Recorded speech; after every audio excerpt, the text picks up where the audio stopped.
You ready, Bert? Well, look at this, prima donna!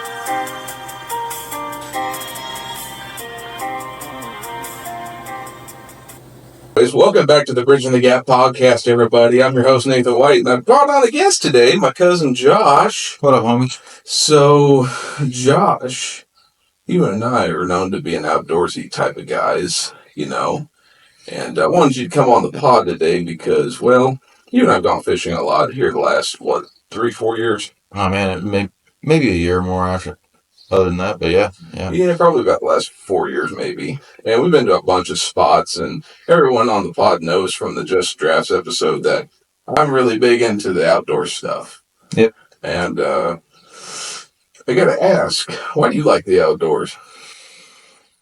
Well, I would say the big thing, I have a lot of thanks to Bobby for introducing me to that kind of segment of my life. I have always had some kind of nick or something outside, be it I was in a band when I was in high school. I was amateur skateboarder. Something outdoor, going out. When I first moved to Kansas the first time, we lived here in Topeka. Used to run up to Burnett's Mountain. We'd hang punching bags and shit like that up there, and go at it for hours and train. And martial arts was a big thing. And now in this part of my life, I started fishing. I don't even know what got me into fishing even. But as soon as my OCD kicked in, and there was 8 million baits out there, Just a little, which I catch a lot of crap from. just a little bit louder. I catch a lot of crap for buying a lot of baits. But once the OCD kicked in and there's this and that, there's just so much to learn. I instantly got hooked. And I went fishing with a couple buddies and didn't even know that Nathan fished until I think it was at a Thanksgiving or Christmas. And I was like, "Do you fish?" We were playing games at the table, and he was like, "Yeah, I fucking love fishing." Yeah, I remember that. It was Christmas dinner. I was like, "Dude, why have we not gotten together before?" Well, see, I know you were into guns and stuff because when you were, trying to get into the military, because you tried. Yeah. I remember, what was it? You said you had like a mini heart attack when you were I have a kid. enlarged left ventricle. Enlarged left ventricle. Yeah, I had passed out playing soccer and ended up waking up, had an IV. They were doing the EKG and everything. And once that was on the medical record, it's like every fucking branch said no. Yeah, said no. I had one time, and I tried from 18 to clear up to 23 when I lived with Sarah, and I had the Coast Guard that was okay with everything, and they had me put on a jacket and stuff and stretch my arms straight out and stuff. Their dress code was really strict. I don't know if it is anymore, but it was really strict, and I have tattoos and stuff, and the sleeve went past my tattoos, and they're like, it's like, okay.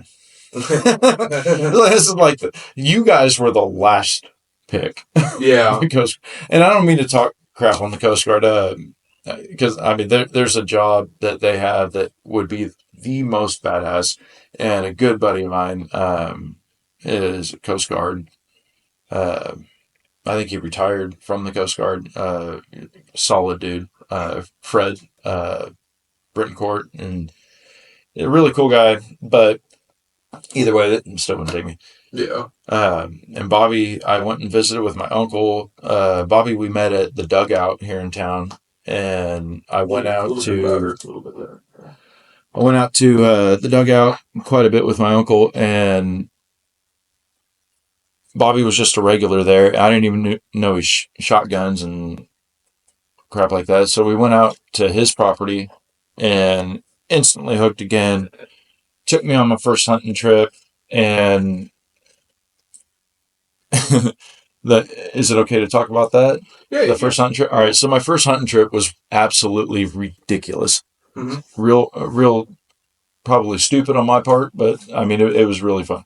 So they have, your basic hunting rifle, your scope and all that other stuff. The only rifle I owned at the time was an old iron sight Mosin Nagant. Really? Yeah, just no regular Mosin Nagant 7.62 54R. I ended up ordering soft tip ammunition from, I think it was PPU, but regardless, went out to Jewell County, and it was my first time. And we rode around, spotlighting, drinking in the truck, like doing kind of country shit, and I was trying to see where deer were. I spotted a good spot, and I have zero navigational skills. So when we went back out the next morning, I'm like, man, we are nowhere near where we were driving before. Right. And they were like, all right, we're going to drop you off here. You're going to walk out to about here. We're looking at a map, with a flashlight. And I'm like, I'm going to do what? I know you're bad at navigation. You and I go on trips sometimes where we go by some multiple times, and you're like, Nate, weren't we supposed to turn back there? I was like, dude, you should know. Everything is standard, like north, south, east, and west on a phone. And I'm like, yeah, you're trying to hold it the right way. It's right the whole time, Oh, yeah. But anyway, so they dropped me off, and as soon as I get out of the vehicle, I'm like, these guys just put me here so that I'm out of the way, so that I'm enjoying myself and I'm just out of the way. And I get sat down. It's still dark. I set my backpack up. My gun next to me it's cold as shit. I think it was January. It was late season. Mm-hmm. But no, it was December. So I have the date saved on when I killed it. It was in December because we were shooting at bucks. So it's definitely December. Are you sure? I'm pretty positive. Are you sure? I'm So, anyways, it was early December, right? Really early December. Yeah. But I get sat down and I'm smoking a cigarette. Maybe my third cigarette, and I've never had any issues with the whole cigarette thing, smoking. If anything, I will not see a deer until I start smoking. I don't know if they're just curious and come and check it out. But that whole battle between cigarettes and hunting, they'll spook you, or they'll see you, probably. But I've killed a lot of deer and have always smoked. Anyway, I'm sitting there smoking and never killed a deer in my life. All right. So I'm not thinking anything's going to happen, that I'm just sat in a spot where I'm out of the way and daylight starts to come. And I remember them saying, as soon as that sun comes up, you can start shooting. Mm-hmm. So sun starts to peek over. I think I'm facing east, or east, northeast, something like that. But I'm sitting there and a doe walks out. Like I've been sitting for maybe 20 minutes and a doe walks out. And I'm like, oh my God, this is really happening. Oh my God, I'm a hunter. A hunter. So I get my rifle ready and I'm like really debating. The thing I'm debating most right now isn't if I should take a shot. It's if it's daylight enough to take a shot. Yeah. Like, what's legal? Like now I'm put in the position I can kill something. What's legal? And I'm glad I had that thought. That's a good thought to have. Go me. But the rest of the story is not as kosher. So anyways, I line up. I think this deer, knowing now and thinking back and the memories and everything, this deer may have been 120 yards away. Done this before multiple times. Trust me, man. It's my first day on the job. And I shoot this deer, and she slowly trots, and like where I'm sitting, there is a. Let's see, this camera's recording. So I'm sitting on a tree edge, and it curves in to where I can't see this end of the cove, but it curves a long ways and goes back around. So I'm sitting at a tree line. I have a cove that dips in, and I can see the outer rim of that cove, and then I can see the rest of the tree line. Right. All right. So she came out of that far end tree line. So everything else is a little bit closer, which isn't good for later on what I'm about to say, but because closer you'd think you'd hit things. But she comes walking out, shoot her, trots up the hill because the field is to the left of me. Comes trotting up, and all I'm seeing is a silhouette. And she flips over, both her front legs come up and go down. I'm like, oh.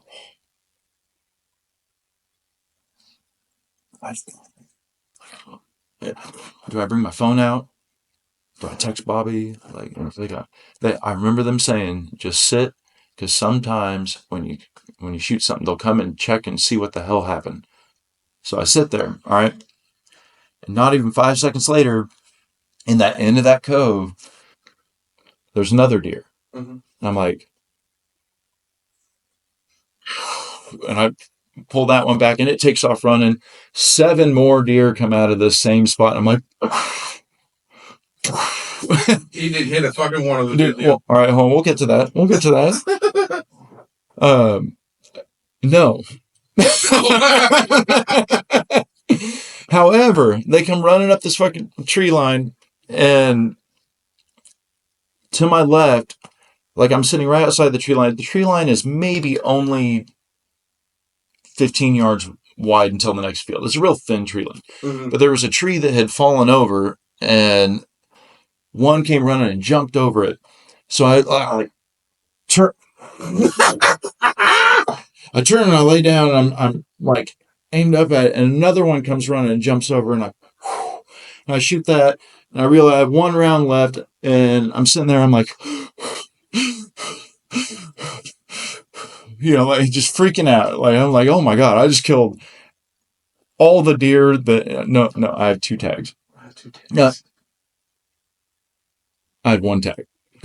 One tag. I'm like, I just filled all of our tags, which was ignorant.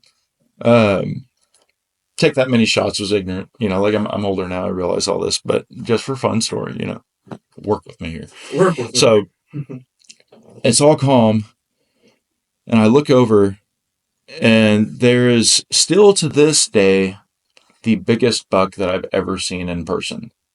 And it's standing right before that tree limb that fell over. That I was just shooting deer at. Why it was there, I have no idea. But it's freaking out too because it's looking like side to side.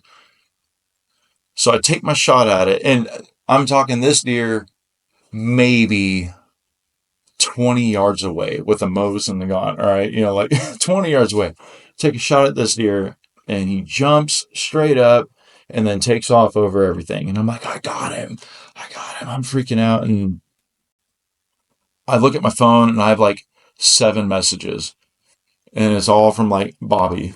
And he's like, the hell are you doing? He's like, it sounds like World War II over there, because I'm using an old World War rifle. There's like 9 rounds that just went off, And he comes and helps me look for this buck. And I was like, I shot him. He was like, well, I don't think that you got him. And I was like, he was right there, dude. I know that I got him. He was like, well, after you shot at him, he came back into the field that I was sitting in, and I shot at him, and he didn't seem injured.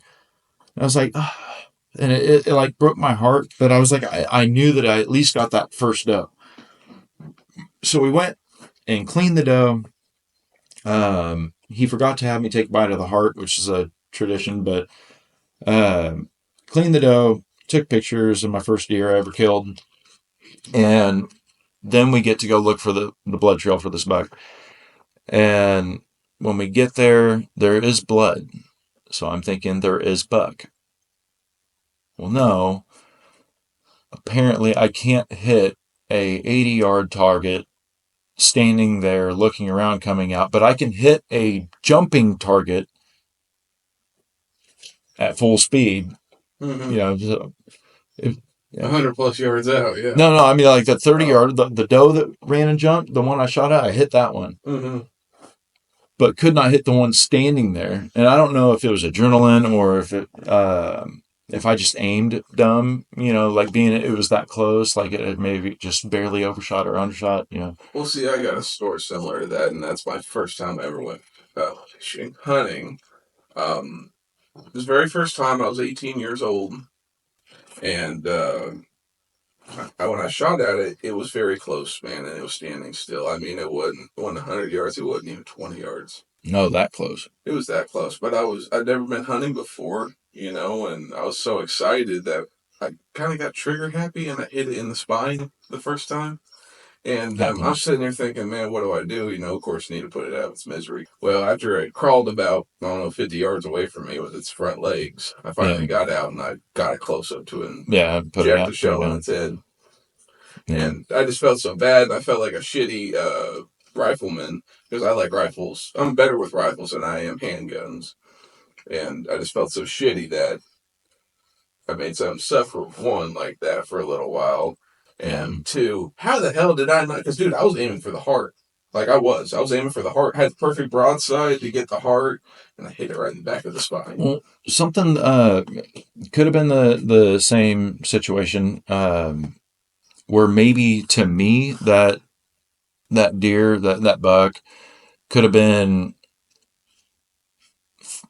30, 40 yards away. Not that it should matter that much, but like let's say with the Mosin Nagant, that 7.62 by 54R projectile, and almost any high power projectile, you'll notice if you look at ballistic charts, everything goes up before it goes down. Right. So if you're, I don't know about a heart shot, but because if you're aiming at the heart and you hit the spine, that could be anticipation of the shot. Being your first deer you ever killed, and it could have been the same thing for me.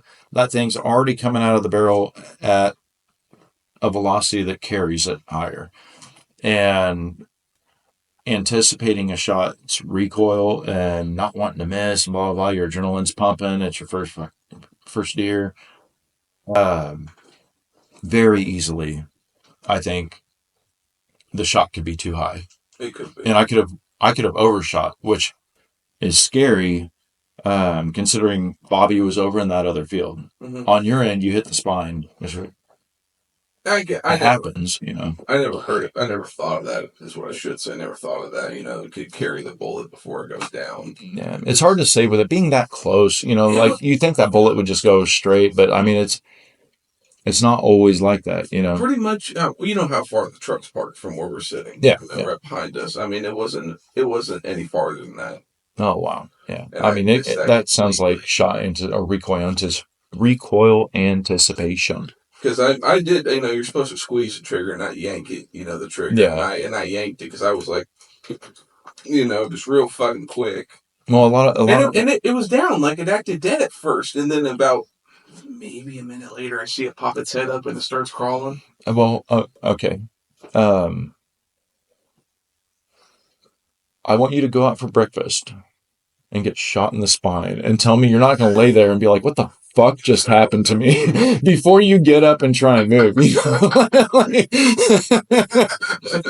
mean, is that not a fair statement? Like, I mean, yeah. And then we see war movies. We know about, shootings and bad parts of towns, but they don't really deal with that all that often. There's no hoods in the fields. All of a sudden they don't have a hood. They don't have bad neighborhoods and stuff like that. They just come along, and then there's some dumb white redneck that's like, you know what? I really can fill my freezer right now. Well, most of us are in camo, so that it's like don't go in there. There's some dangerous trees in there. These trees will shoot you, and the kids are like, "Oh my god, Mom, you're crazy." Mm-hmm. But I think that's the exciting part about the outdoors is like is if only we could go back and feel like that first time we caught a fish when we were little, then go back to the feeling of when we first shot our first deer. Because that's two feelings you'll never, ever get back again. That first, you get that same feeling, especially when you catch your own personal best. Yeah. But that first feeling when you're like, man, that first big motherfucker.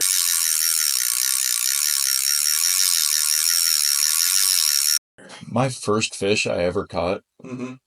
Super, super quick story and is super lame. Mm-hmm. I was not excited at all because no one cared. Really? Yeah, I was out. Dude, it could have been Byron and Mark. It could have been, which is, uh, Or, well, your dad, my my uncle, yeah, my and your stepdad and uncle. yeah. Um, but they were. It may have been. You remember Kenny? Can't. Yeah, Tina's ex-husband. What is that kid's name? He does tattoo stuff now. Anyways, it was Tina's ex-husband. They used to go fish every now and then, but they were fishing, and I had one of those dumb bamboo things. Oh, cane Yeah, sticks. like a cane Yeah. stick. I didn't have any bait because they were off doing their thing. I don't know if I frustrated them or whatever. I was little, but I just had the hook, Mm-hmm. and I was just bored and threw it out there and caught a fish. And I was like, I caught a fish! I caught a fish! And they were already ready to go. They were like, come on, come on, let's get moving. Your first No one fish, cared. your fish you catch, no one gives a shit. Yeah, This no, guy, fuck your fish, get in, we gotta get going. no one cared. It No was one like, cared. all right, I guess no one cares about fishing, Well, so I didn't fish, and the first fish like I remember catching was a blue catfish out at Osage Lake, right Oh, there really? by Santa Fe Trail, and I was 4 or 5 years old, somewhere around there. Dad took me out there, and I kid you not, you remember how big Dad's arms were? Yeah. It was just as long, just as big around as his arm. For a blue cat in a fucking Osage Lake. Well, that's what, 14, 15 pound cat. I mean, if you really think about it, maybe, somewhere around there. I just remember that like it was yesterday. Like that cat was. I caught two in a row, mind you. I caught it back out there, and I caught like the mommy and daddy. I bet I was tossing it out there in a big hole that they were spawning Yeah, in. honey hole. But they were each as big as his arm, and I had to let Dad take over because I was too damn little. They were pulling me into the water, Yeah. and but that's why I like the outdoors. That feeling it gets you, whenever you get your own personal best. It's my. I actually explain this to. I go see a therapist, but I explain this to my therapist and my wife recently that because of those things that I mentioned earlier, skateboarding, everything has always been outdoors. When Bobby got me started on shooting, hunting, everything, Bobby's one of my best friends. Will forever be because of these reasons. I have such a passion for fishing and hunting now, and guns in general, the whole shebang. Such a passion for it now, and I have him to thank for all of that. But it has become my reset. Like I get overwhelmed with things like everyday life. Like our day fishing today doesn't cut it. Like I have to have that overnight or 2 night trip during the summer and spring to really. What I do is I reflect over shit that's been bad, shit that's been troubling since our last trip. Whenever you're over there fishing, playing, messing around with it, depending if it's close to fall, watching the game, and I'm fishing by myself, that's what I'm doing. Is I'm reflecting on what happened between this trip and the last trip. How can I better myself for the next one? And it's just my reset. Yeah, and I hate to say it, but our batting average this last year and a half has not been good on catching fish than it was the Dude, first it's 3 been years. crazy garbage. Crazy garbage. And we don't change anything. Like, we stuck to what we was because that's what worked at first. I mean, maybe a little bit of changes, but... Yeah, and there wasn't anything special that we were doing to begin with either. Like, our most successful, I would say, trip ever was our first together at Milford. And man, we had what, like five pretty decent sized catfish after just that first night to fry up at the end of the night for dinner. And we bought the same stuff we've been buying over the last 3 years, and all we did was look out in the distance because that lake is so huge you can't really. And I wasn't even looking at depth maps at that time. You just cast it out and hope for the best. It's and Milford, of course not. It was just working, and I don't know what's different now, but it's been hard. Times have been hard. It's been hard, hard, but like I said, man. But you do look like the type that would spend thousands of dollars and not catch anything. And you I can't talk much You, either. you can borrow some and actually bass fish every now and then too. I bring all this abundance Abundance. I like how you said of that. lures, and he's like every trip, right? Not every, most trips. He will message me and go, man, I plan on bass fishing with you. He'll bring a bass pole, and I'll get out there and he'll cast like 3 times, 30 times. minus a 0 at the end. Minus of a that. 0. Like 3 times, and the moment we hit a spillway, the rest of the remaining of the trip, he's just catfishing. I like catfishing, dude. It's like bass fishing is so much effort. It's just something to do while you're waiting for cats. yeah, but every time I look over, it seems like I see my cat pole. That's like, Yeah, and honestly, that is the only reason why I use the bells, Mhm. is so that I can leave it alone and not panic. Whenever If I could have the money back on all the bells that I've fucking wasted by casting and You'd leaving have, them like- on the pole, like or $10 because they're only like 50 cents. depending on where you go, it's a copy. I mean, No. good God, man. I mean, what was it? 2 trips ago when we went to, what was it? Melbourne? Yeah, it was Melbourne. Melbourne, no, it was the year before when we went to John Redmond. You found that one bell that you've been looking for a long time. It was bright red. Yeah. And you left it on there. You went to cast, and here comes Seth talking to you, and you thought your bait fell off, and your bait was still on there. And that is the 3rd time maybe that's happened, where the bell is just when I put it on there, it's not clamped around the string, but when I reel it in and I go to the next spot and I'm not thinking about it because I'm probably 12-pack deep at this point or more. And I go to my cast, and during the fishing line, for those that don't fish, is the most complex thing in the universe. You'll have everything nice and tidy and neat and everything. You go and throw that shit in the back of your truck and you go drive just down the highway. You aren't drifting. You aren't doing anything crazy. You go down the highway. You get to the spot you go to fish at, and you go to pull your one pole that you want to use out, and you bring all 8 with you. Because for some reason, this weight at the end of your cat rod decided to wrap around in every knot notable to man around every pole. I'm sure you've heard me say this on our trips, but it reminds me of when before Bluetooth came along, when you're in high school listening to music, and then you just wrap up your earbuds before class, and then they're all knotted up when you take it out for the next passing period. Think of that. Times 20. Yeah, but hell. But hell. If you did that in hell, that's what it's like to fish. It's ruined moods for us where we just sit there and look at it and go, do we really feel like fucking with this? And it's really late at night, and we're like, do we want to fuck with this or go back and get drunk at the campsite? And remain drunk at the campsite because we were already drunk and trying to deal with this. It's like, all right, I'm caving into the other hobby. Caving in. Fuck this. We're too drunk to fuck with this. Let's go back. Let's get even drunker. Figure this mess out and get ready for tomorrow. Yeah. Then when we don't end up getting it right, then we're just drunk. And in the morning when you already have man. Go ahead and finish that thought. When you're in the morning and you have the hangover and you realize what you left yourself.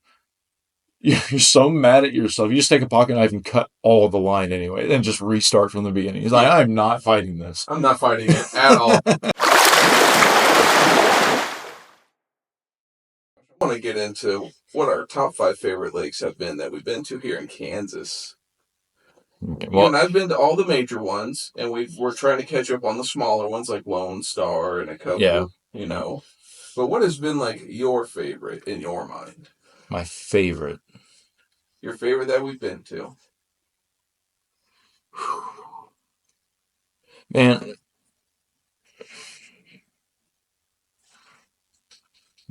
being 100% honest, I think that my favorite is probably Wilson South. Wilson South? Yeah. It's small. You can get to every spot that you want to. Clint caught a flathead out there that one time. So, I mean, like catfish are out there. We could set up a trout line across the bridge if we wanted, like for when we camp. And while we're sleeping and stuff. I don't know. It's a beautiful, beautiful lake for how small that it is. And it's like my first time fishing Osage. Osage seemed like nobody was ever out there, and then it started getting overrun by like homeless people and stuff like that, and it kind of got the biggest bass you might pull out of there is maybe 2-3 pounds. Or Wilson South, I think is the only lake that actually stocks spotted bass.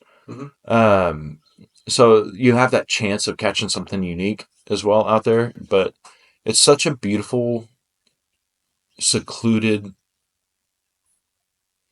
place that nobody around here wants to travel 2.5 hours to go to. So it's like, I don't know, it's a special spot, you know. Well, really, I'm up there with you because at first it was just Pomona. Because you know my love for Pomona. Yeah. I grew up on that lake, at that lake, and they're more in than any. But after we went to Wilson South, that became my favorite too. And the sole reason why is because it seems like there's an evenly distributed amount of the population of fish. Like every time we've been there, we've caught something, especially bass. That's a real good bass lake. I'm sorry, but they got the Wilson West confused with Wilson South. Wilson South is so much better when it comes to catching fish and bass than it is Wilson West. Now, Wilson West is beautiful. Don't get me wrong. And I'm sure they have bigger bass at Wilson West. But it's a very deep lake, too. And I got a feeling we need a vote for Wilson West. Yeah. For more of that, you know? Yeah. But we're bank fishers, so we got to deal with what we got to deal with and get fishing poles that can cast 2 miles out. And it's not by choice. It's not by choice. It's not by choice.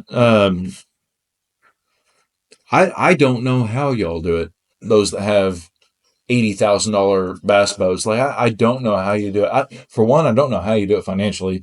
2, I don't know how you got your wife's permission. So, like, real quick, no just a side story. The first time Josh and I went camping out at Wilson County, which is Wilson West. Yep. It's down by for those that want to check it out, it's down by Buffalo, Kansas. Really, really small lake. So I mean, you almost got to zoom in right around Buffalo in order to even see it, even on the Fishity app. So yes, but when we went to Wilson West the first time, which is Wilson State Lake. We always get it. We call it Wilson South and West because we can't get it straight, but that's really what it is. And I always say Wilson State Lake, referring to the south end because it's the smaller one. And I think the reason I do that is we have Shawnee Lake here in Topeka, which is a pretty big lake, not massive, but it's bigger than Shawnee State Fishing Lake. So I think I relate Shawnee Lake and State Fishing Lake to the State Lake being smaller. So I say Wilson State Lake, thinking.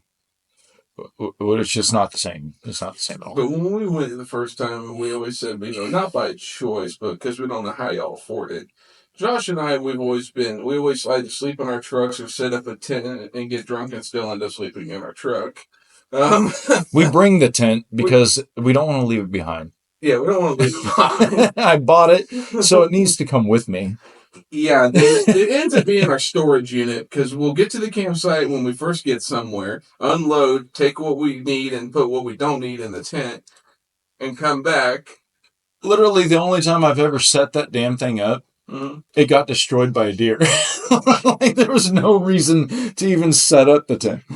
That was in Tuttle, but I'm trying to still tell about Wilson West.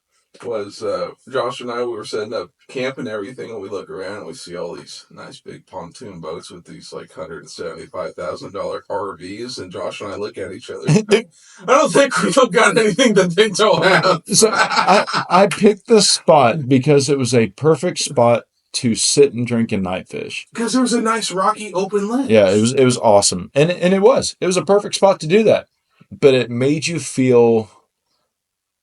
We humbled ourselves. It made you feel poor as shit. Because I think we spent maybe an hour sitting in the truck looking at, because I think it rained or something like that. But either way, we were looking at the other campers and we were looking at them online just to see how much they were. And we have a tent. Yeah, we got a tent, like $100 tent, and trucks that aren't worth $10,000. And yeah, like I rented or whatever you do, you claim it, whatever it's called when you pick a campsite. Mm-hmm. I picked an RV tent area because it had an electrical place to charge phones, to do stuff like that, and it was the only one that was available.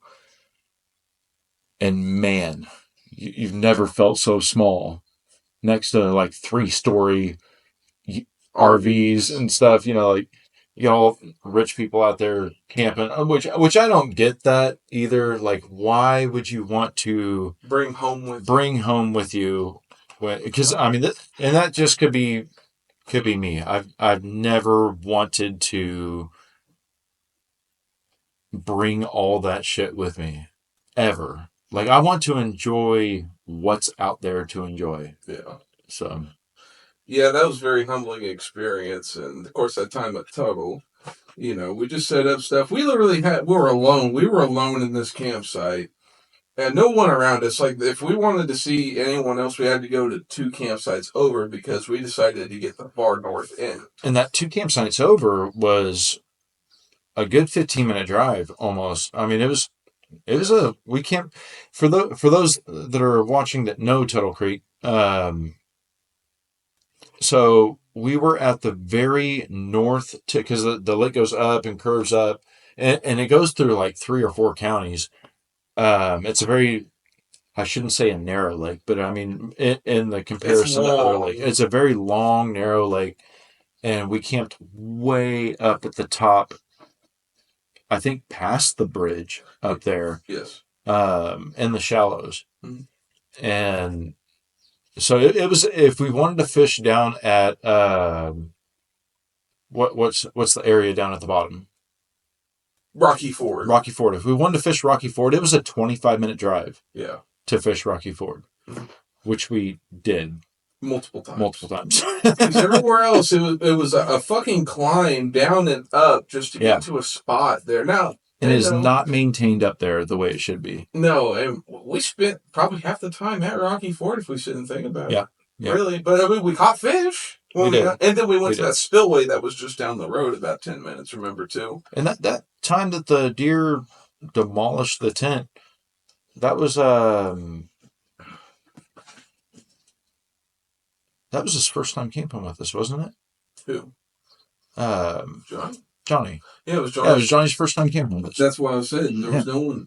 There was no one that was. There was no one that was next to us, and except for if they're 15 minutes away. So what else could it be? He had his couple nice fishing poles in there, and he had tent stakes in there that got busted. Yeah, all sorts of broken. We thought maybe a bear or something came through, but it had to be a deer. Well, I was worried that somebody came and messed with everything up until my camping bag that had my money in it. I had 3 expensive fishing poles in there. 2 of them ended up getting broke. It was like, why would somebody pull down a tent just to stomp all over it and leave? Yeah. That didn't make any damn sense, and not steal anything. It had to be a deer or a buck and got his antlers stuck, and he was just freaking out. And the reason why we think that is that night before, or because we woke up that morning and left and came back that night, and it was all messed up. That night before, our first night setting up camp, we pulled into that spot, and there were deer. There was a dozen deer out there. A dozen deer out there, right, like maybe 15 yards from the camp where we were actually camping, and they took off. Yeah, we've definitely got a lot of stories from, Milford to Tuttle to Wilson. And we could probably do a whole episode on stories just from one lake. I bet we could, because we got a lot. And we got a lot of pictures, too, on our phones from the years, too. Yeah. At least I do. Yeah. But, so you said Wilson is your favorite.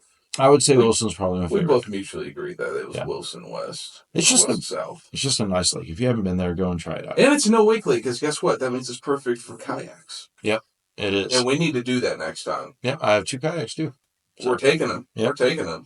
So Wilson, huh? I'd still have to say second is, for me, it's like, no, Milford. It has to be Milford.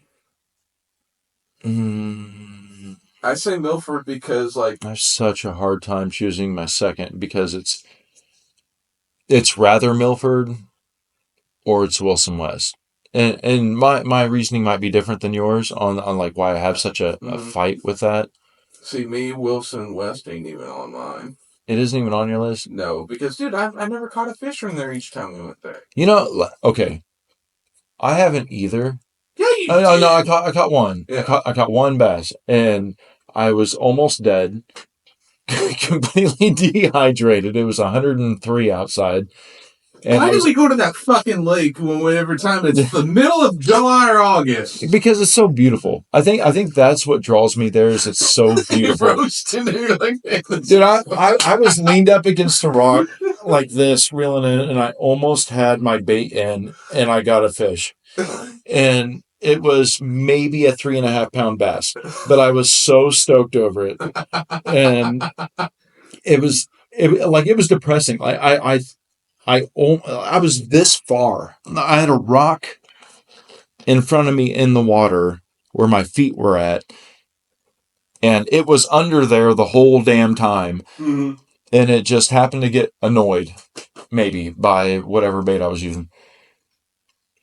And that is the only fish I think I've ever caught out there. And we were there, that trip even, we were there during a bass tournament. For 2.5 days. Yes. Why? Why, Wilson? Why? We all tried every bait that you had under the sun at every spot, and all the baits that I had for catfish. And when I'm telling you the baits that I got, all right, everybody can brag about what baits they got. For this trip alone, I was allowed by my wife, thank you so much, Liz, to spend almost $350 on new baits, which I brought and used almost every one of them, and still only caught one fish. I did not want to tell my wife that. Did you end up telling her? Huh? No. No. Did you tell her? Yeah, we caught the load. She's gonna learn today. Yeah, she's gonna learn today.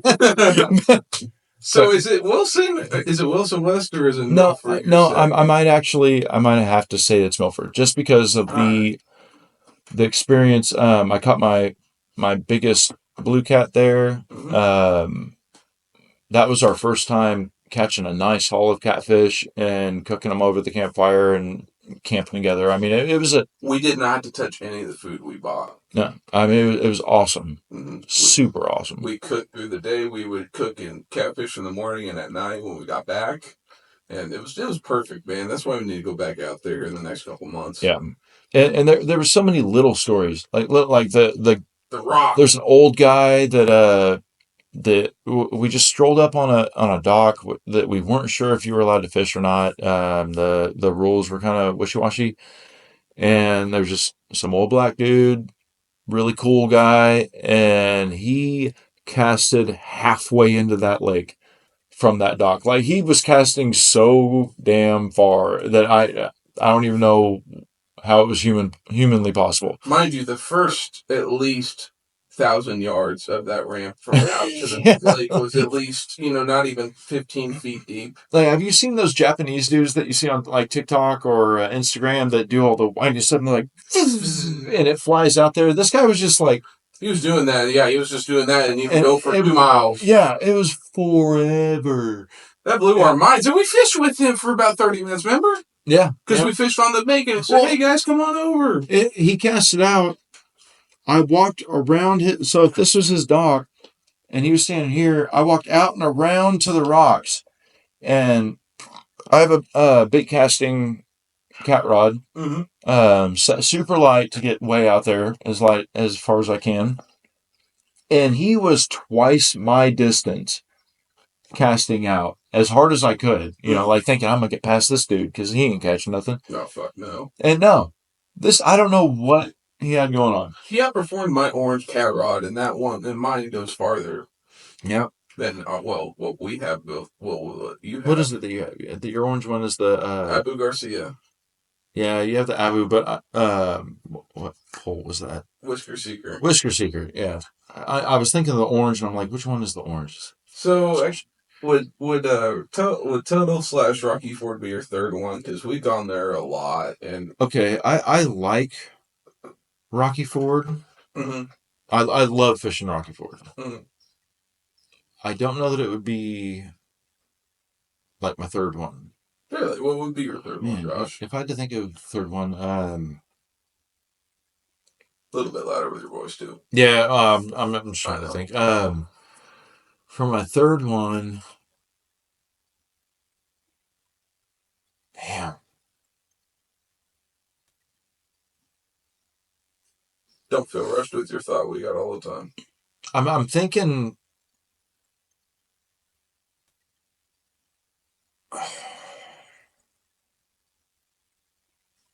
I know my last one. I know what lake I don't like the most, but yeah, for my third one's a special spot. It's like right there in the middle. Like why you can't put it in below and up top. Melbourne. Melbourne. Yeah, like there's some really good spots at Melbourne, and we've had good luck there, and we've had bad luck there, and I like Melbourne I think more than Pomona, but like I don't know, I think I'm choosing Melbourne because I don't know where to put it.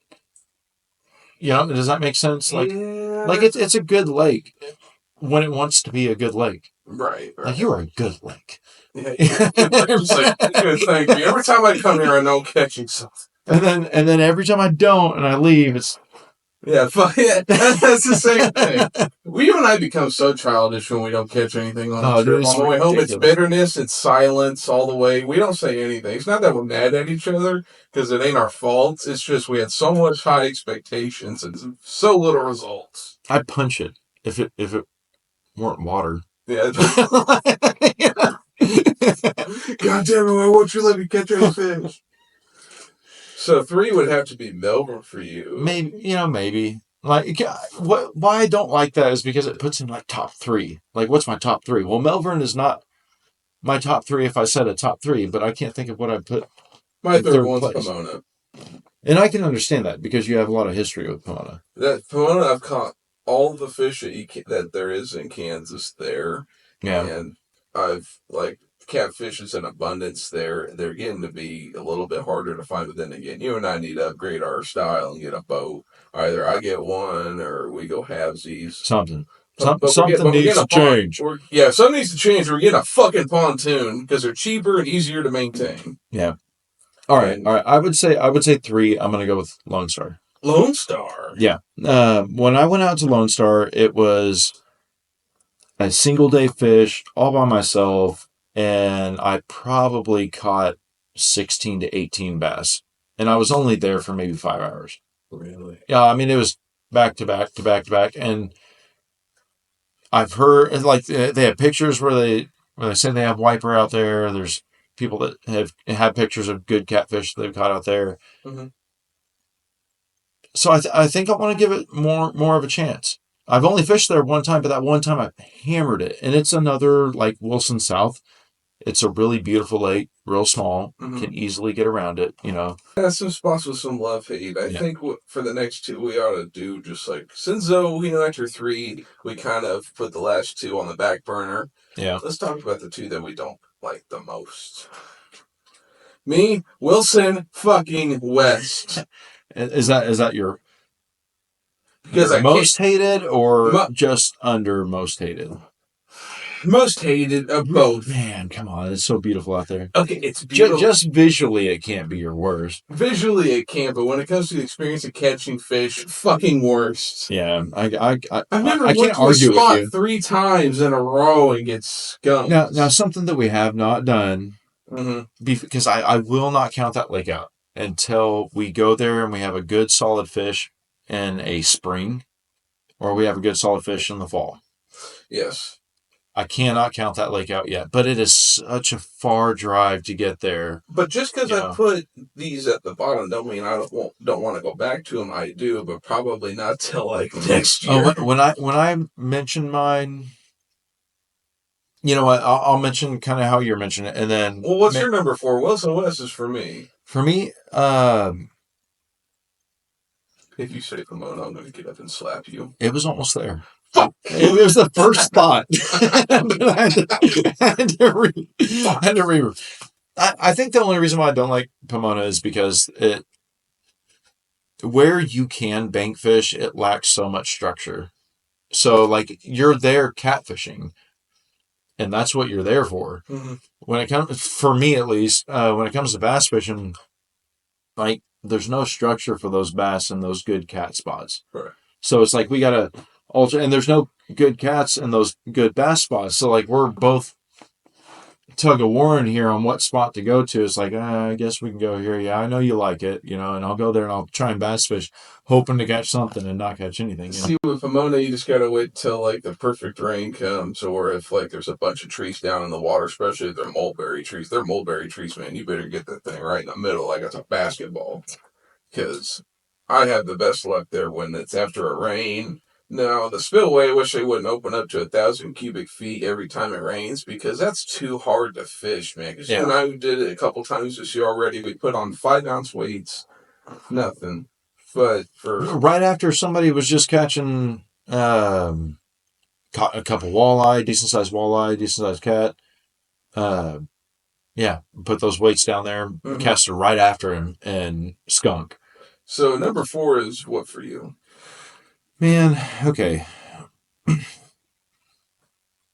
All right. I don't like fishing this lake.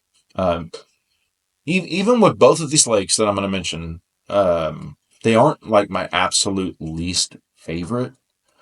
In those states, but I have good reason to hate them. Number 4, I'm going to say Shawnee Lake here in Topeka. Because I can go out there and I can have a fun time and just catch some fish. Yes. But I can't eat any of them. That lake is so unmaintained for how busy it is. Like that, it needs to be maintained. It constantly has people speeding around on boats like they're tournament fishing, or they're riding around partying, and it's not a big enough lake to be a big party lake, and for that same reason, I'm going to put these two right together. Perry. I hate Perry Lake. Hey, just real quick. With a passion. My 5 is Perry. Your 5 is Perry? Yes. 5 is Perry. Yeah, I would say that number 4 spot goes in between Perry and Shawnee, because yes, you can catch fish out there.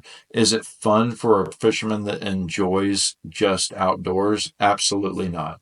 Yes. Good place to take your family and enjoy a weekend worth of fun. Yeah. Well, not even in Shawnee. You don't have any camping spots unless you have an RV. True. You got to pay for that. But it's right in the middle of town, so you're not getting outdoors. Shawnee Lake, fucking the biggest walking lake in the state of Kansas. Yeah. But whenever we do catch fish, man, most people have a different recipes how we cook it over a fire. But we cook our shit over a fire. Yeah. And we're so bare bones that, it comes out good, surprisingly. Yeah. Because all we do is, people put like flour and egg and all that. We literally just take vegetable oil, canola oil, the seasoning itself. Yeah. Well, I'll pick a different badass seasoning that I ran into sometime during that year that I would like to do this great with catfish. Yes. And we mix it with breadcrumbs or panko crumbs, and then push it on and fry it, and it stays on, and it's fantastic. And we just eat it straight out of the pan. Yeah, well, no flour or egg, just breadcrumb, and it stays on, and it's dope. And it works, and somehow, and you gotta admit, I'm pretty good at cooking over and over a fire like that. Key is, you gotta make sure it's fluffy. If it's still rubbery, it's not done. Yeah, I've known. Throwing up. I was too drunk to even care and just kept eating. Would keep eating. And it was good, though. It was damn good. It tastes good, but it was not done all the way. And that was not having my stomach. And then we finally got it down pat. Yeah. I mean, that was maybe the second time doing that, so. But. Hold on.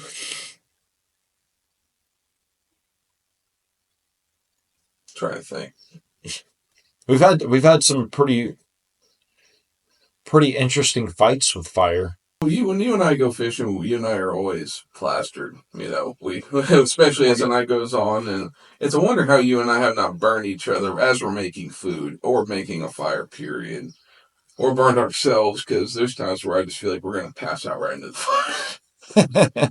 Now, wasn't there a time where you set the phrase of your shorts on fire? Wasn't there one time there at Pomona, first time we fished? That sounds vaguely familiar. Yeah, I vaguely remember that night, because that was the first time we went fishing, and we polished off like a 30 pack and a half of, Yeah, I like hate to say it, but Bud Light. if that happened, I remember you caught on fire at one point. That has to be the one. I'm sorry. That's It's gotta be the one. It's got to be the one. I remember that because I was like, Josh, no, and I poured beer on you. oh man, That's been 4 years ago already. yeah. I mean, that alone, there's been so much that's happened in the last 4 years. It would not surprise me. It would not surprise me either. But I never did ask you when you were talking about hunting, what is your style of hunting?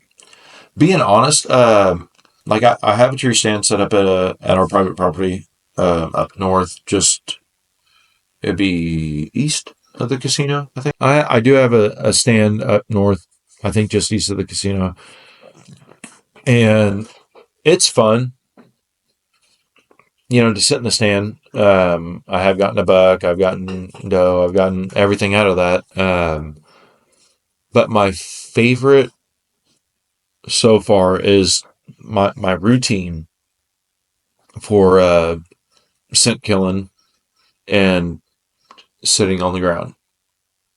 You know, doing all the research, mapping, thinking where I think bedding is, where I think this is, and then when you sit in that right spot, and when the time comes and they all start walking out in front of you, you feel so successful sitting on the ground. They walk right past you. Like you had your scent game on, even smoking cigarettes, you had your scent game on where they don't know where it's coming from. They don't know that you're there causing an issue, ending lives and stuff. And I can't tell you how cool it is to have the scent game down so good that you're sitting there waiting for kill time. And getting out there early is the biggest thing too when you're wanting to ground hunt. Be it an evening hunt or like for an evening hunt when it gets dark around 6 or 7, we're out there at 3 or 4. Like I plan to sit there for like 3 hours before any action whatsoever, and I don't fuck around on my phone. I enjoy just being there. I might write or something like that. But nothing is cooler than having coyotes, foxes, raccoons, all walk in front of you 5 feet away and not know that you're there and just continue on their business. You're like, I'm badass. So it sounds like your style of hunting is a way that you've like made for yourself rather than copying from others. Well, yeah. When I first got into it, man, my crossbow, I just happened to, I go to High Crest Pawn. I send everything through them.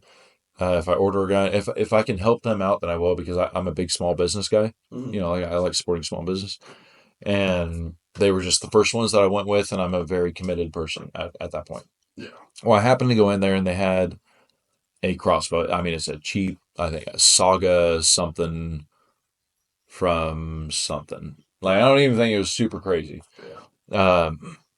But they had a crossbow in there, and ooh, maybe I didn't start with the crossbow. No, I started with the bow. I went to Sutherland's and got a PSE, and I didn't know what I was looking for. You know, I the bow that I got was a compound bow, and it was actually, come to find out, meant for youth hunters. So my 6'2" ass holding this little bow, and it wasn't like little, but I mean, holding a Matthews. Yeah. There's a massive. There's enough of a difference for it to feel massively different. But I killed my first buck with that bow, so I will never dog using that bow. Or, okay, I'm not going to promise I can't dog PSE. But, I mean, that was my first bow. My first buck, first doe, all in the same year. But ground hunting, I think, is my favorite. Ground hunting. Yep. Well, whenever you catch a deer or whatever, I usually use my bare hands. You catch your bit with your bare hands. I get your bare hands. You're gonna be like, I use that fishing net that I bought that we never used for bait. And yeah. I fucking lost your original, and he told me you need to buy me a new one so I can use it. You ain't never fucking used it ever fucking again. No, I caught a deer with it. That's not what it's supposed to be for. I kind of want to get into BTG jams and see what your favorite genre of music is. I know what it is, but they don't. She's just a woman, never again. What's your favorite type of music, genre of music? All right. Surprisingly, I don't listen to music or anything when I'm hunting. I have 3 kids, bro. I enjoy the silence. Now, riding back and forth to work, listen to music. Being in a band and all that other stuff. I was in a grunge band in high school. We covered like actual grunge stuff, like bands from like Sonic Youth, Dinosaur Jr. We covered a lot of that stuff and had some of our own music. Yeah. Sarcoptic was a very groove metal band. Um, and it introduced me into a lot of metal that I enjoy. It is not what I actually enjoy listening to the most, though. I like jazz, blues, lounge, and swing. Old, like creepy radio, Nuka family kind of stuff. That's what I love the most. And if it ain't that, then it's death metal or trap music. Death metal or trap music. You can't come at me with any of that mumble rap bullshit. Any of that. It has to be like 3 6 Mafia, Slim Shady, early Lil Wayne. Like it has to be dirty trap music. Dirty trap music. All right, Yep. all right. Well, they know I'm more into the grunge, and of course, I know a lot of music I play you don't like. But really, you turned me around on a lot of stuff. I really hope so. Except for that one, that ain't never gonna change. Yeah. Because As long as you don't listen to letter A bands. Here, hold on, white old pound. sadly I do. Sadly I do. Like I love grunge music, but I love This man right here will sit here and say he don't like radio bands, but the second you mention Nirvana, my God, he's jizzing. all right. However, to help back me up on this, my favorite Nirvana album is actually Incesticide, which is about as Nirvana as what Nirvana wanted to be, in my opinion. Next to Bleach. Any of their radio songs I did not like. I don't like radio songs in general, like singles. Mm-hmm. It's not my favorite. Korn is my favorite metal band, or I shouldn't say metal. They were a group, new metal. But I still don't like any of their singles. Like singles just get played so often that it's repetitive and annoying. See, okay, I can agree with you. And that's like the only thing I can agree with when it comes to like hate for certain bands is like, yeah, it does get old listening to the same thing. Like, my favorite band, they know that too. Yeah. Like I can get that aspect because We have to watch talking about it though. I've had a couple beers. I don't want to vomit. I don't want to vomit. Motherfucker. Where we at? Oh, we're at 3 minutes. Oh, we're at 3 minutes. I was just looking at this photograph. Look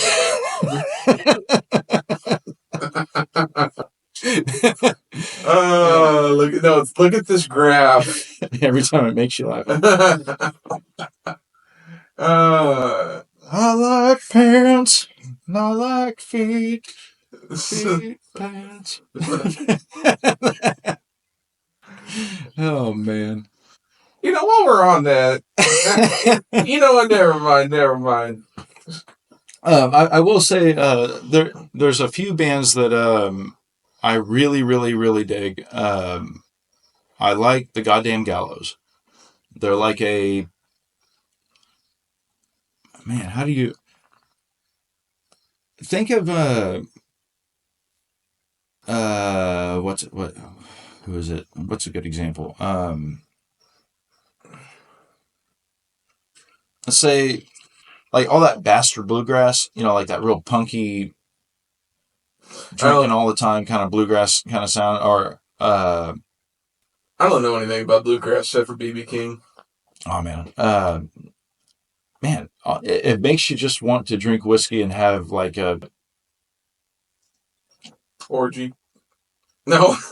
worship Satan. I mean, like Worship Satan. I don't know. Worship I don't know how else to put it. Like it's something sits right with me with it. And Coffin Cats is another band, and they have a old school kind of punk sound.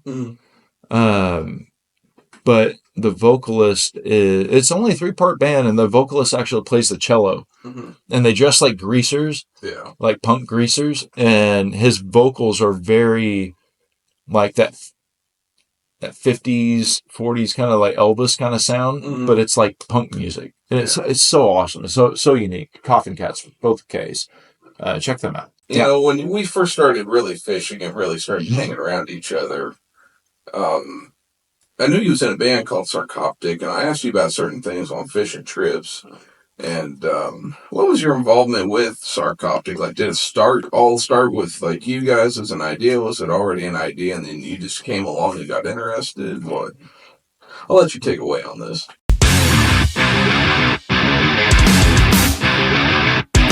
Yeah. Okay. So Jimbo is my wife's mom's husband. He's been in quite a few local bands, Confined in Flesh, when they were first, kicking off and everything. He's been in quite a few bands. And Cupcake, he was in, oh man, gosh, I can't remember the name of that band. That's going to tear me up. But either way, it was Jimbo's brother's band. They were in a band together. So, say that band had broken up, and I really wish I could remember them because they were an awesome band. But I believe they had like a house party or something, or had just gotten in contact with each other. Maybe it was Jimbo moving and Cupcake helped him out. But at the end of that, Jimbo just asked him if he wanted to jam sometime. Well, they started jamming, and I came over. We did family dinner every Sunday, and I used to be in a band, and I kind of wanted to try it out again. A grunge band and a groove metal band are two totally different things, but I wanted to be a part of something like that again. And he was watching videos of him and Cupcake recording jam sessions. Right. And every Sunday I was like, hey man, if you want me to try out, if you want, and I was admittedly annoying about it. Like I wanted to try out pretty bad. And they finally let me. And when he told me that it was good, he had sent me, I think out of pity, he had sent me a video on my phone of their jam session of a song that was later to be known as Fade Away. And it was the first like completed song out of like 3 that they had done together. And he was like, all right, if you want to try out, here's this. I'll get a hold of you next time we have a jam session. So I went home and didn't hear anything, I don't think, the first week about them jamming out. And they jammed on Saturdays.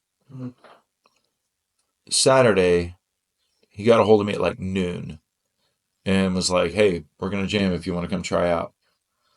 And I was like, oh shit. So I listened to the song and I wrote the song in that like hour or two, and then went and tried out.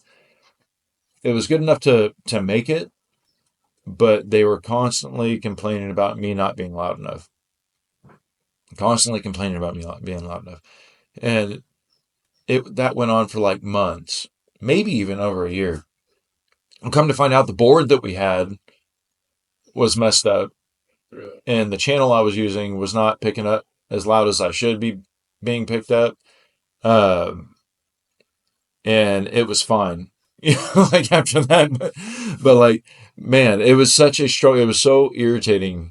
You'd be like, bro, you gotta, and they almost kicked me out over it. They were like, you gotta be louder. And I'm thinking it's like the mix isn't right. Like I shouldn't be fighting being louder than you guys. And it was frustrating because like I was turned all the way up. And I don't know anything about that stuff. So like somebody that does work a soundboard and everything would know that maybe something was wrong. Yeah. But that's kind of how we started. We ended up getting Jeremy, which is a really cool guy. He was the bass player. He came in and filled in for a little while. Then, and before him, we had some tryouts, and none of them were worth anything. And then our last bass player was a young cat that I think he was in high school, and he was damn good at playing bass for not being a bass player. You know, he played guitar and stuff, but it was a lot of fun being in that band. Was it? Yeah. We got pretty popular for a local band, especially a Topeka local band. We were absolutely despised most of the time, Mm-hmm. but we were respected at the same time. And we got a huge fan base online fairly quickly, and I think that's why a lot of people didn't like us. And we also didn't stand for dumb shit that a band shouldn't have to stand for. We did not like the booby trap. I bet not. I mean, you would think that the booby trap would be a cool place for a raw metal kind of experience and everything, but sound was always garbage. The roof was, and still is, looks like it's going to cave in at any moment. I don't know. It's a trashy bar. Not that I want something like super badass to play in, like a theater or anything all the time. But if you're a trashy bar, you should have a vibe. And that vibe was not there in any of the times that we played. Like the people that were there, the people were snotty, people talking shit, you know, between this and that and that. And we started off playing at J&J's, which is a local little bar in on North Kansas Avenue. It was a great spot to play. Really? Yeah, I mean, it was really cool. It was where I played with the goddamn Gallows there. That was one of our first big shows we opened for them. And yeah, I grew as a vocalist on their stage. Was you a vocalist in all the bands you were in? Yeah, yeah. Well, I've only been in two bands, so I mean, Yeah. I was a vocalist in this one, and I played guitar and vocals in the one in high school. Okay. So how long was you in Sarcoptic? Wasn't it like 5 years? Oh, dude, somewhere along that line. I was in it for about 5 years.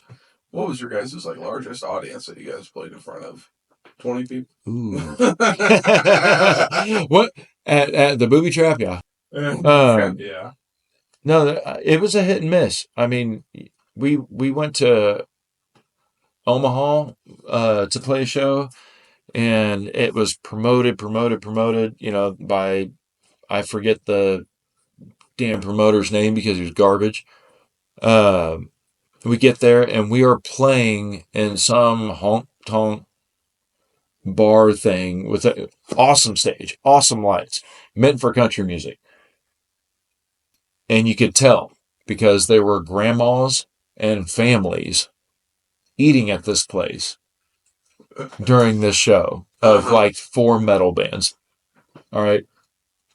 Screaming type metal band, Lamb of God type metal bands. And there's grandma up front. And I sure as shit got off that stage and ran up to grandma and jammed with her and everything else because nobody else did. And that was the one thing that I liked about, I guess, my stage presence is I don't care who was out there.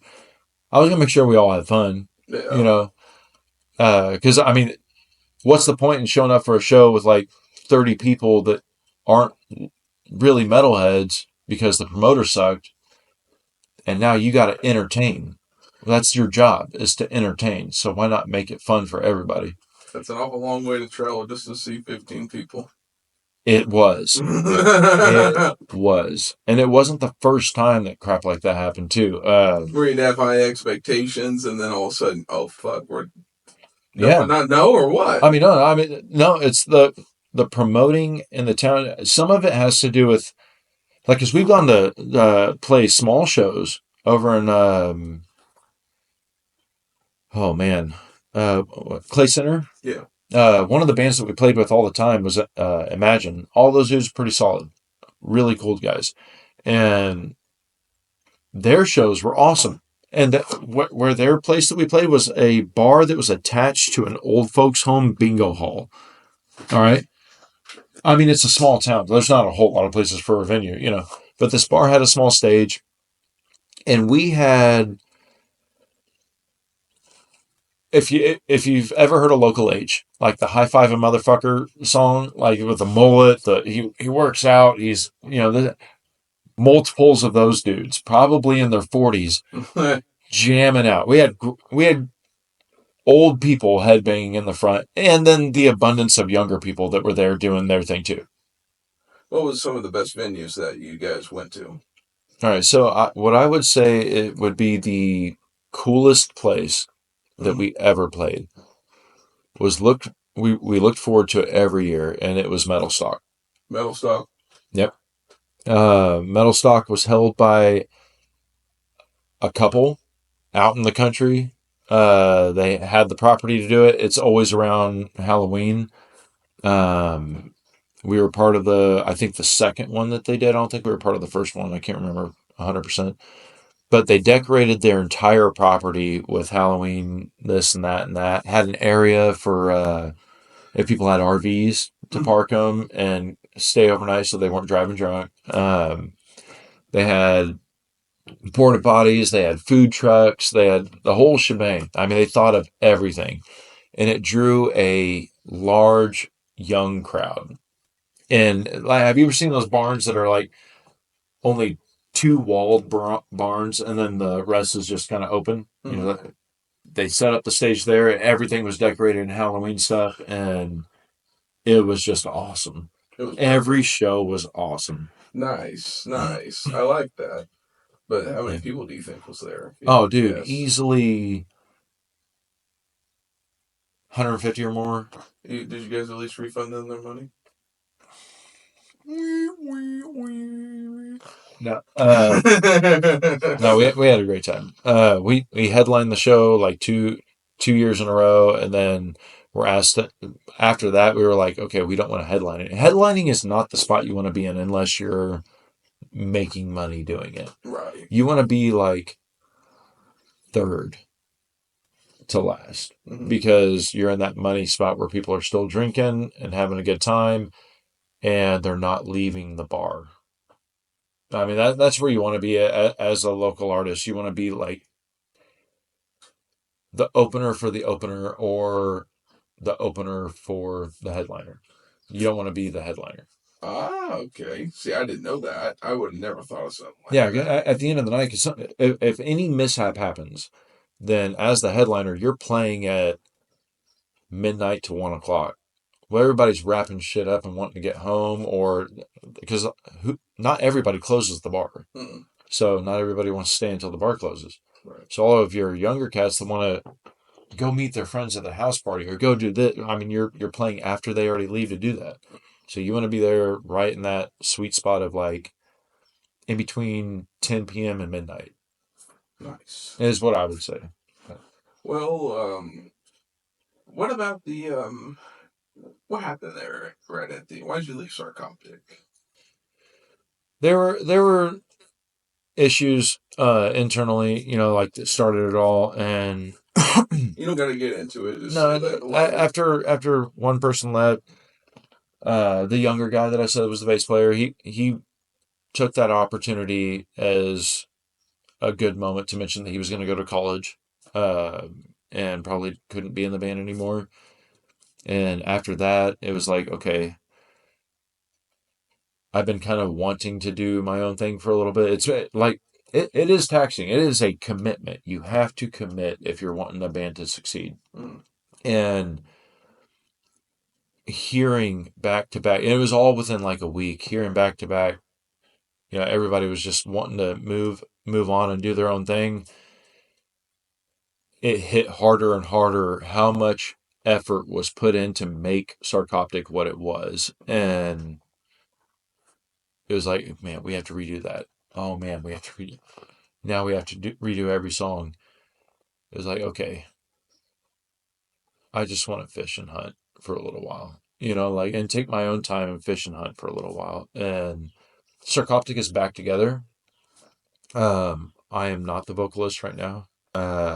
They have a new uh, bass player, new drummer, new vocalist. They're having fun doing what they do. They don't practice as often as what we used to, but they're not trying to push those shows like we used to. They're just trying to have fun right now, and I respect every bit of that.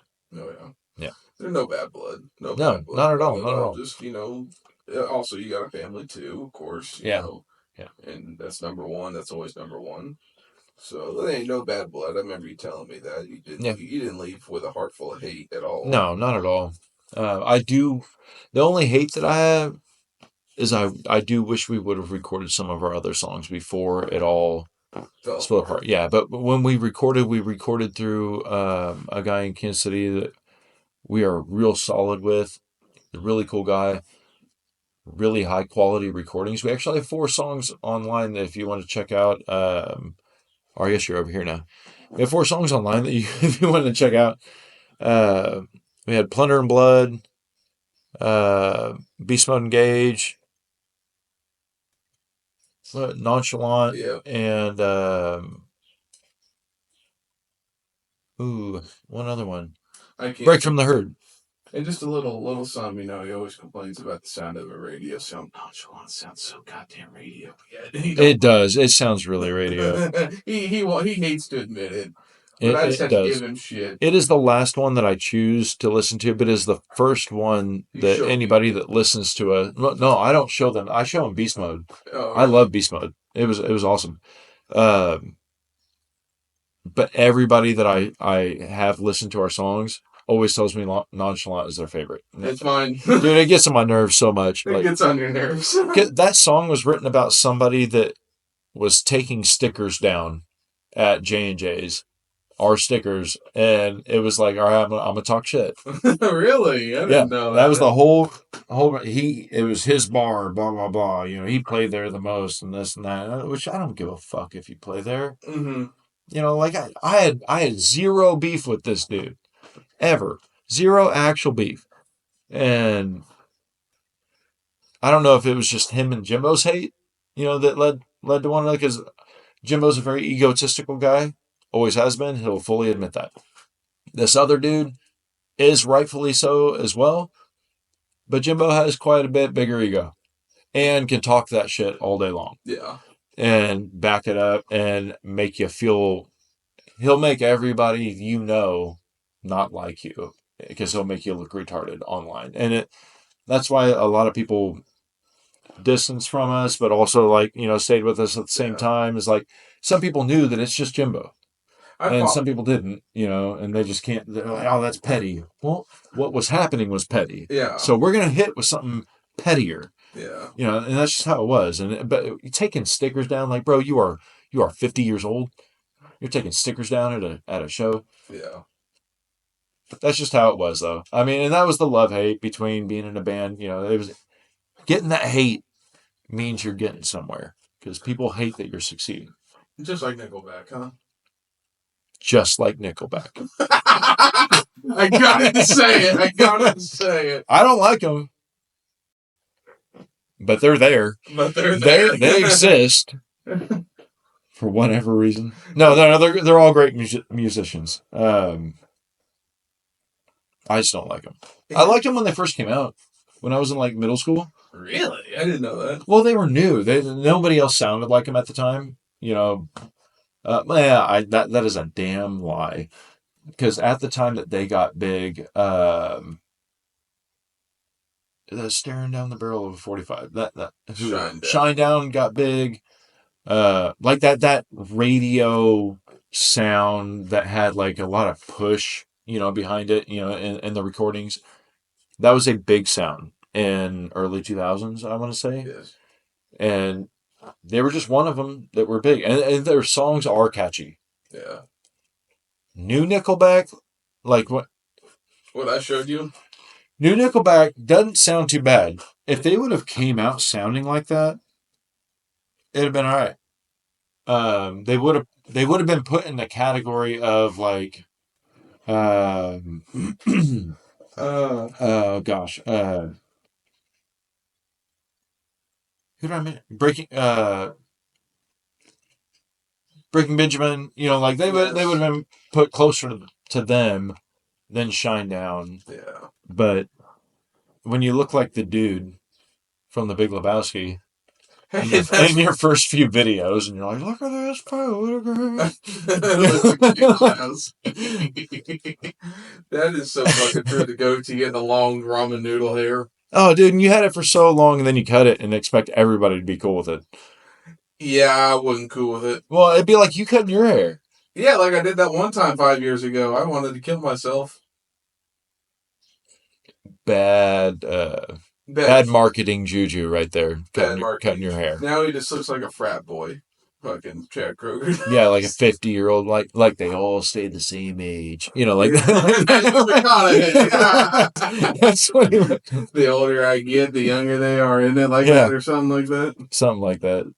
Like today, we're gonna go fishing after we're done recording this. Yeah, we're actually gonna go fishing at Shawnee State Lake. Shawnee State Lake. I know that sounds retarded, but sometimes you got to go back to like those root kind of things, and he's never fished there. No, he's always gone out to Pomona, always going out to the big lakes and this and that, and had a good time, but never fished there. So it's like, dude, why don't we do that on a day trip? I never fished there. The only time I went there, Josh, was when I got my hunter safety done when I was 18. And let me tell you what, that was the coldest fucking winter I've ever had to be a part of. Especially for that. Dude, I'd be bundled up right next to a fire.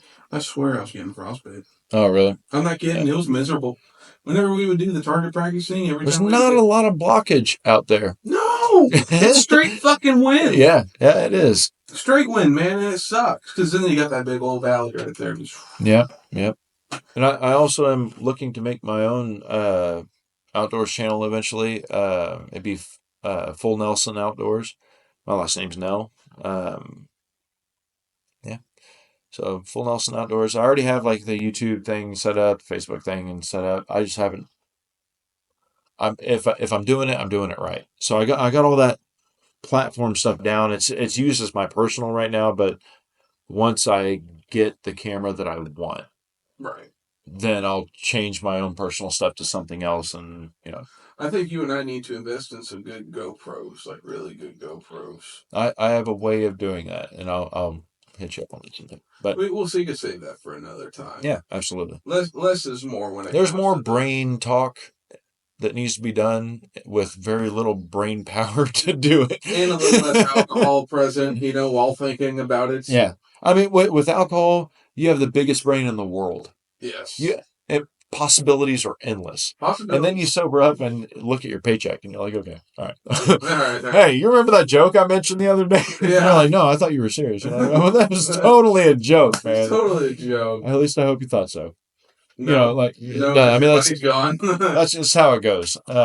Your ideas get bigger than your paycheck whenever you get drinking. I think that can go with anybody on any topic. Yeah. So, what do you think of the podcast? I've been talking to you about getting you on here for the last 3 Dude, weeks. it's fun. I would definitely say that if you'd have me again, there's tons of things that I think you could take any one of these items of one lake, one hunt, and make one episode out of each one. I would come back for whatever you'd have me for. Oh, you're more than welcome to come back. Yeah, we can talk knives, we can talk about guns, we can talk about upcoming gear, we can talk about all kinds of stuff. Best thing that's fun about talking is when you get bored of talking at a campfire, which is hardly ever. Yeah. But when you get bored of talking fishing and someone goes, "Hey, I have a podcast," well, then your opinion matters again. Well, let's talk then. Other people want to hear what the hell I have to say, then I'll be here again. Yeah, then there's some snowflakes that get offended over what you say. You got to be a keyboard warrior. But fuck them. We don't watch the comments. Come on, nobody cares about that. We're all adults. Nobody cares about that. No. When you're at work and someone says something they shouldn't, yeah. Do you laugh or do you not? Yeah. I mean, you chuckle, and if you don't, then you tell the same joke later and you chuckle. And that goes for all sides of everything. There is some funny funny white jokes out there. I think these guys There's are a- going to like our content because you and I say some of the weirdest, outlandish shit when we're fishing and we get bored. Dude, the next time I'm here, just to prove this, the next time I'm here, I want you to find the best white jokes. And I'll find the best white jokes. And dude, I'll share that. Some of this shit is funny. Yeah. Funny. Just to show that it's all fun, man. It's all fun. Everything's fun. There's no reason to take life so damn serious. No. Have fun. Do what you like to do. And because you only got one, man. You only got one. You only got one, man. You only got one life. You got to make it, the best that you can. You gotta make it, man. You like to see homos naked? No. Josh has a small pee. We can have a whole episode on that. It'd It'd be a really short episode. 2.5 minutes. How long of an episode? 2 inches. 2 minutes. What happens at the campsite stays at the campsite. Don't give our fucking secrets away, Josh. Who said we were acting gay? I don't know. We have one black friend. He's pretty. He's pretty. He's prettier than both of us. Yeah, dude. I would be here for anything you'd want me to be here for. Whatever the topic is, I'm always down to talk, have a good time. Speaking of a good time, you just sent me a video not too long ago where he got his dad's truck back up, and that is awesome. That is a. Well, you've had so many issues with that truck. Are you going to continue? My blood pressure's rising. It gives me such happiness. It didn't give his dad any issues. It didn't give his dad any issues. No. It wasn't until he owned it. It wasn't until... No, it had fucking issues. We just couldn't afford it until I got a job and... Well, what do you plan on doing with it? What do I plan on doing? Yeah, I'm the interviewer now. What do you plan on doing? Okay, fine. I'm coming on your podcast now. You got to edit it all. I'm just the talking guy. I'm just trying to restore it. I'm trying to make a brand new frame and everything, and I want to put a lift on it. But here's the thing: that makes no sense. I'm putting all this money into it. I'm going to put big old tires, nice lift on it, but I don't want to mud it anymore. I don't want to send it. You just want it to look nice. I just want it to look nice. There ain't nothing wrong with I want it. That's all I want. I don't see myself replacing the motor ever again because let me tell you what. What? With a capital H at the beginning of that. Them Vortec 350s with the spider injectors, I fucking hate. We gotta put it all together. I've been having such a trouble. I'm still having trouble with it. I just got it to a point where it can finally start again after getting a new motor in it, and everything's brand new. Everything's brand new. Here I am looking like Trump with my visual accordion. I don't think that's necessarily bad. Like, if you bought the truck used, like from a car lot for $2,500 and you put this lift kit and everything on it, you didn't mud with it, I'd be a little disappointed. But the fact that you just want your dad's truck to look nice and cool and be an enjoyable ride. Yeah. An enjoyable ride is whatever you want your enjoyable ride to be. It could be a fucking low rider. You could donk that thing. You can put spinners on it, even though spinners are out of style. Yeah. So if you want to lift that bitch and put mud and just cruise, then you have every damn right to that was your daddy's truck. So I don't want to tear it up. See, I'm not. Yeah, I've gone through so many trials and tribulations with this fucking truck. Like, ain't no one gonna be borrowing it because if it was to break under someone, I'm gonna skin them alive. Now, even if you didn't want to haul anything with it, the only thing I'm hauling with it is my camper or my boat. If anyone's like, "Hey, I need to haul scrap," you can borrow my Dodge. Yeah, but you may borrow my red truck. I got a junk truck for junk projects. Yeah. Like not my good truck. It's not my dad's truck. I just want that to look nice. I want that to be where I go down the highway or down Wanamaker. People are like, man, that's a nice OBS Chevy. And I think what I respect about the project the most is it's not like it is solely you're doing it solely because it's your dad's truck. Yeah. It's not like the original square body. It's not the cat eye, like even though the cat eye was kind of, it's not like a rare. It's just a fucking Chevy pickup that was your dad's, and that's good enough for you to do what you want to do with it. And I think that's solid as shit. It don't look like it, but I've got 16 grand into that thing in 6 years. Yeah. And that, like, it don't burn my ass, but it does when it doesn't want to run right. Because let me tell you, well, you know firsthand, like, when that thing don't run, I'm in a pissy mood. Yep. I'm in a pissy mood when I don't got that thing. But about my truck, enough about my truck. I want to know what your dream project is. What's that one dream project? All right. So when it comes to anything, anybody that knows me personally, I'm a very modest would be the word. Like a modest person when it comes to projects and things like that. The person you ask, I think you're pretty much a dickhead. No, I'm kidding. I'm fucking with you. I'm a modest dickhead. I'm fucking with you. If you ask me what my favorite car in the whole world is, right now it's my Cherokee. Whatever my next project in line is my favorite car in the world because that's the one that I want done the most out of anything. If you gave me all the money in the world, I can tell you what my favorite car would be, like, or something like that. But it's going to be the next one in the line of projects. I could have $400 million. And if my next project is, which one on my, like, I broke them up in fives. So one on the list would be like I can't decide between a 34 or a 37 Ford Cabriolet. But I want, for other reasons, which I can explain in a different podcast, I want the 95 Saline motor in it. I just like oddball shit like that. And if I have $400 million, and let's say later on down my list, there's what's a McLaren F1, right?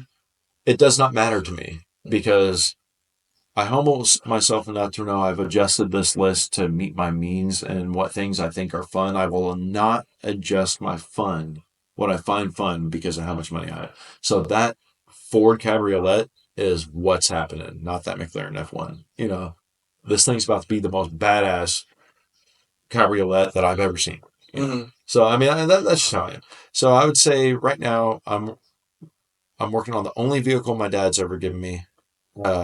Not that I think that it's important that your dad gives you something, so don't ever expect something to be handed to you. Amen on that. But he helped me out with it, and everything else that he owns costs too much to maintain than what I can actually do. So I was grateful for the Cherokee, but I want to turn that into a private property. We got a few private properties that we really respect the property and try and help out when we can in places. And there's about 5 of them, but I want it to be my private property hunting ready. And that's what I'll keep it as. That'd be cool, man. Turn your dad's Cherokee they gave you into that, you know. It has the 4.0. It has a great motor. So, why not? It don't run right now, does it? It runs. But like shit. No, like it runs great. There's only the 2 issues. Whoever owned it before my dad decided to put this stupid push start ignition. Like you put the key in the ignition, turn it, and then you push start this button. This button is a single wire that goes to whatever and then goes to the battery. And in between where the battery goes, or where the wire goes from the under the hood to the battery, there is a spot for a fuse. That fuse is burnt. Will blow. I have to carry a brand new box of fuses. I've gone through an entire box of fuses and then had to buy another walk to buy another box to come back for the first one to work. Because you're going to push that button and it'll ground out somewhere and it won't start. Sounds like we need to fix your grounds. I'm gonna rip that bitch out. My dad knew the part that needs to be fixed, and it's like some kind of sensor. Yeah. And rather than replacing the sensor or paying, because a lot of people just don't want to do that kind of stuff. Rather than take it to a shop and pay to have them do it, a lot of people would just plug in these push button things because it's simple. Plug it in, drill the hole, wire it through, and then you're starting your vehicle. Yeah. Well, it's a pain in the ass. It is. So, like, I'm getting rid of that shit To be honest first. with you, when it comes to wiring, I don't fuck with it. I get a hold of one of my 2 mechanic buddies because I hate wiring. I don't care how simple it is. I can't imagine. Can't imagine right now with the Rubicon. We're having some kind of wiring issue where it doesn't want to start, and then we took the battery completely off, put it back on, tightened everything again. It started running. We almost replaced an electric throttle body, which is about $200 of money that we don't have because we're moving at the moment. And we undid the battery, put it back on, and Josh, a buddy of mine, was like, "Why don't you try that? I don't think it's going to do anything, but might as well." And it turned right up. Really? I was like, "This narrows it down to you." Yeah. I'm looking at all these connectors. I'm like, one of you are the corporate, but that's a wiring thing. I know nothing about wiring. Like, So your dream car is what again? You said a McLaren? no, not even a McLaren. Oh. If I had a dream car, like if I could actually own any car that I'd ever want,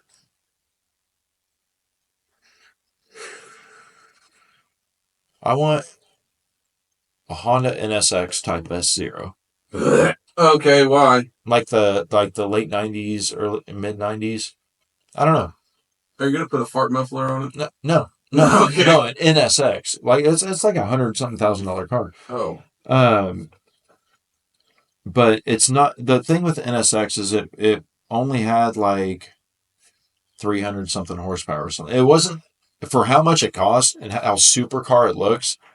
It was more like a class kind of car, Right. and I don't know why I dig that. I don't know. No, I can tell you 800. I have a favorite car for every type of class of car there is. Right. So we could say that for another time. yeah, too, absolutely. Because that'll be a lot more for later. Because we need to get out of here. We need to go. And you get fishing. And this has been a really good episode. At least I think it has been a good episode. It's been really fun, actually. Are you glad that you came on, bud? Yeah. It's been a while since I've done. It's been since Sarcoptic since I've done any kind of interview thing. So it's really cool to talk about a variety of fun stuff versus answer questions that somebody's kind of jamming down your throat. You can come back anytime. All right, Josh. Well, we're gonna get out of here, and we're gonna catch you guys next week on the next episode of the Bridging the Gap podcast. I'm your host, Nathan White. This is my cousin Josh Nell, and we'll catch you guys later. Catch the fish first.